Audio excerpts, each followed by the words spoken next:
So this is Castlevania 3 Dracula's Curse. This was the first Castlevania game I ever actually played. The first time I ever played this game, I was 13 years old. Well, actually, no, I think I was 12. The only reason I actually wanted to play it was because I think she was like 16 or 17-year-old. We went over to my dad's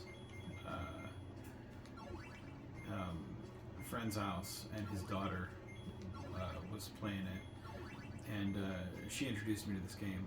All I ever wanted to play was Mario, but she introduced me to this game, and of course, her being, the couple years older and very attractive, I was like, oh yeah, of course I'll play it.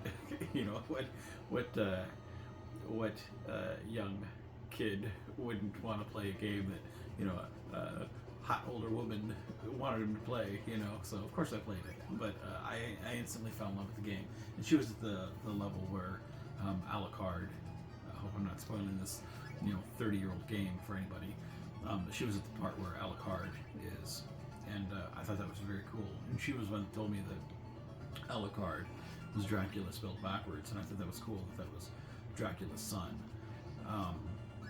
So I thought that whole thing was cool, and this opened me up to the world that Nintendo didn't have to be bright and bright colors and happy and everything. And this to me was very cool. The fact that this was kind of a dark and cringy world, what it was trying to do. I thought that was very cool. So this, even though there are better Castlevania games out there, this is my all-time favorite. I think Super Castlevania is better in terms of gameplay and control, but this one is always going to be my go-to for Castlevania games. And I think I've bought this game, even though I own it, the physical copy.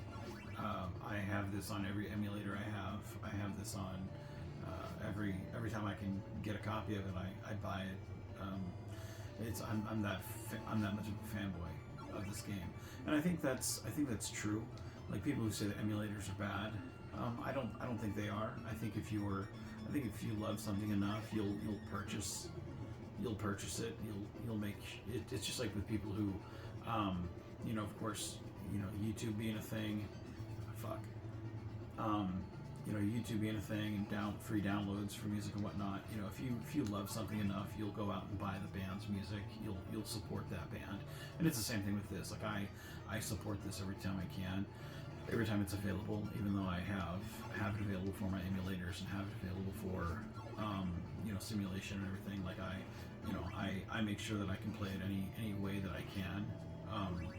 But I do support this game, because I'm a fan of it. It's just like the Mario stuff, like, Mario 3 especially. Like, that's my go-to Mario game, because that's my favorite one.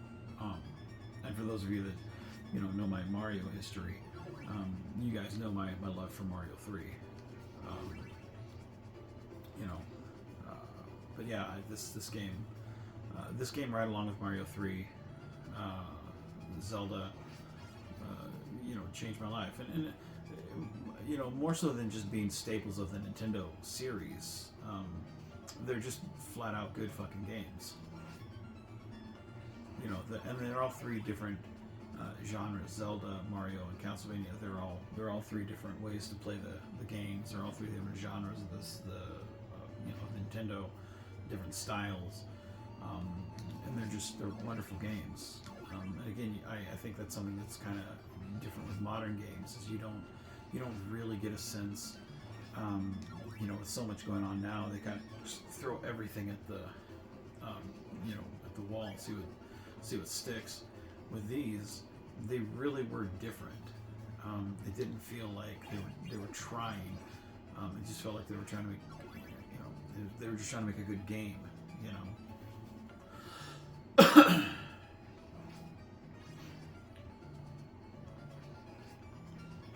With this one, a lot of the stuff in here I do remember, because I've played these so many times, especially the earlier levels, because I've done this so many times.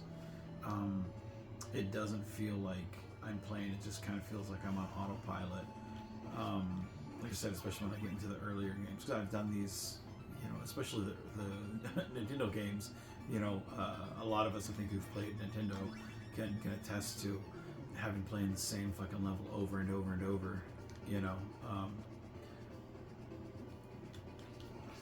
and I think that's something that I think that's something that modern kids don't really get, is the fact that like we had to play the same level over and over and over, so we had no choice but to get good.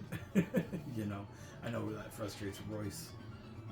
I'm playing these modern games. His favorite is Mario World, and you know he can get past some levels, but it's to have to do the same one over and over and over. That does frustrate him some. Whereas with me, you know, and all of us older gamers, like that's how we did it. You know what I mean? I don't like that knife. I like the axe more. I love the fact that these are zombies. It took me a long time to understand those were zombies. I didn't know that.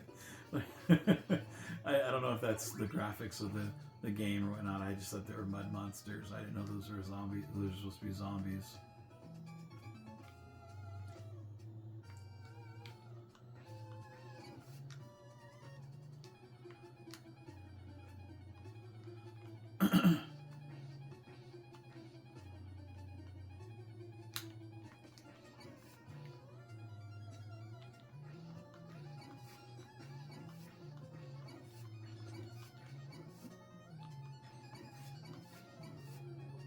Yeah, fuck off.